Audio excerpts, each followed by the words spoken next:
Listen, if you act available, predictable, and desperate to keep the peace, people will take it for granted.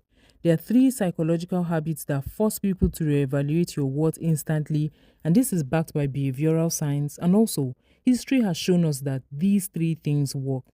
In today's video, we are going to discuss two things. One, why women often find themselves dealing with low value treatment, and two, the three psychological habits that instantly raises your value as a woman. Why are women always having to deal with low value treatment? Women have been conditioned to be receptive of such behavior.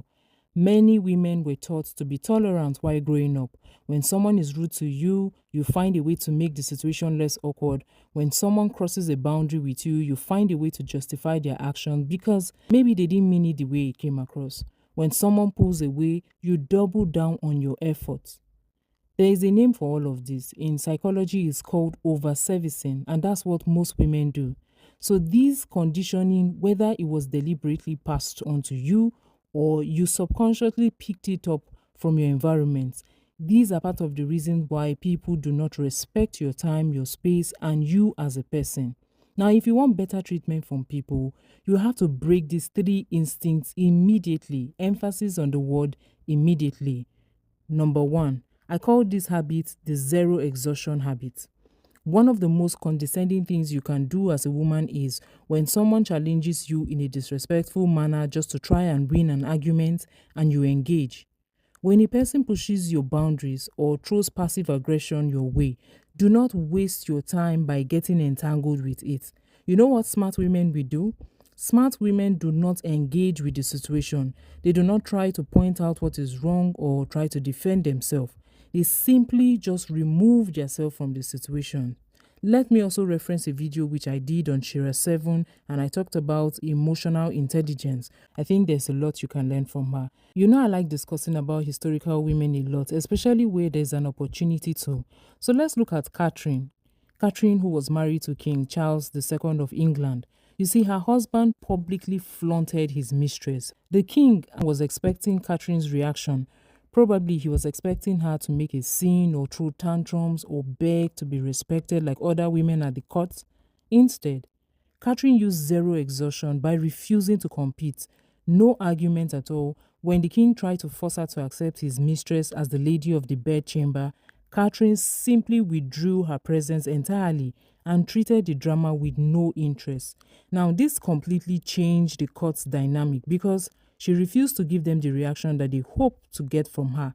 The king was the one who eventually begged for her favor and she was granted vast independent wealth. She secured her position at the court. All of this was possible because she refused to participate. I know that not all situations are the same, but for many, refusal to engage will get you more out of the situation than when you choose to involve yourself in it. I've seen so many women fight in public just to win back a man's love for them. If you're in this space, and I mean this space, this community she upgraded, that's not something we would ever encourage here. It doesn't matter who the man is. In some cases, it doesn't even matter what the opportunity is. You win more when you engage less in such situations. So what's the takeaway from this habit? Never explain a boundary twice. Most times, you're dealing with an adult. They remember, they know exactly what they are doing. When you put a rule in place and someone breaks it, don't try to re-explain the rule. Let me put a caveat here. I know in some situations people mess up and they want to do better. That's up to you to grant them another chance. However, when people cross the line with you, don't just overlook it. When someone makes a subtle joke that you're not comfortable with, don't just laugh it off. There are two things you can do. You can either look at them neutrally and just say something like, "What an odd thing to say out loud," or you excuse yourself completely. 2. Break predictable patterns. People like to exploit what they can predict. If they know exactly how you will react, how long it takes for you to reply, what pleases you, what breaks you, all of those things, in their head, they would calculate how long you would stick around. They will calculate how long you would throw your tantrums. They will calculate how long they can control you from that aspect. Women who think of themselves as worthy Or should I better say high value women? I know this term has been overflogged and sometimes misrepresented. By the way, I did a video on how to really be a high value woman some years back. You should go watch it. Okay, back to what we were saying. Yes, another historical figure that we can learn from is Queen Njiga. I find this West African ruler to be very fascinating, and I think she's someone we can learn how to be unpredictable from. Her name is Queen Njiga. And this woman dealt with the Portuguese colonizers who constantly tried to make her feel inferior. In her first meeting with the Portuguese governor, he sat on a chair and he forced her to stand or to sit on the floor. I know in this situation, what many people will do is that they will try to argue with him or they will storm out. But what she did instead was unpredictable. You know what she did? She signaled her servant who came and he immediately got down and she sat on her servant's back, eye level with the governor. What she did was psychological. You see, no one expected that. You may want to argue that why sit on your servant's back? But let's be completely frank here. She's the queen. And it was also said that throughout her reign, she constantly shifted alliances. She was strategically positioned. Her battle tactics was so fast that you couldn't catch up with her. And this was what made them respect her because they could not predict her next move. Now, what's your takeaway? Be careful not to have a routine that everyone can foresee. Sometimes be comfortable ending conversations first instead of dragging it until it becomes very uninteresting. Sometimes do not make it easy for people to know what your response to certain situations will be. That way it will be difficult for anyone to plot against you.